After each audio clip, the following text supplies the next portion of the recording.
sedikit kekecohan berlaku di pintu utama Balai Kediaman Rasmi Tunku Besar, Tampin pagi ini apabila dua undang Negeri Sembilan dihalang pihak polis daripada memasuki premis tersebut. Insiden sekitar jam 9 pagi itu berlaku apabila undang Luwak Johor dan Jelebu tiba untuk menghadiri satu sidang khas bersama pemimpin adat negeri yang lain. Dikatakan bagi membincangkan dan menamatkan pertikaian di Raja Negeri Sembilan yang berlarutan. Sumber turut memaklumkan para pemimpin itu dijangka mengadakan satu pengisytiharan rasmi bagi melantik Yang di-Pertuan Besar menggantikan Tuanku Muhriz Tuanku Munawir yang mereka putuskan untuk dilucutkan jawatan pada April lalu ketika undang Muhammad Abdullah dari Johor dan Ma'aruf Mat Rasad dari Jelebu menuju masuk ke dalam premis.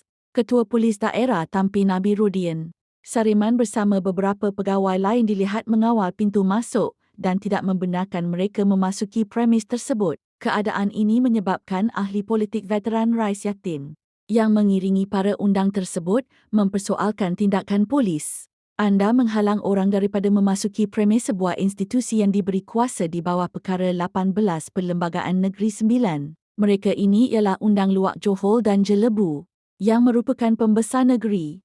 Mereka adalah pemerintah bersama negeri ini. Ini tidak pernah berlaku sebelum ini dan tanpa sebarang notis. Apa yang anda lakukan lebih teruk daripada komunis. Apakah kesalahan yang kami lakukan di sini?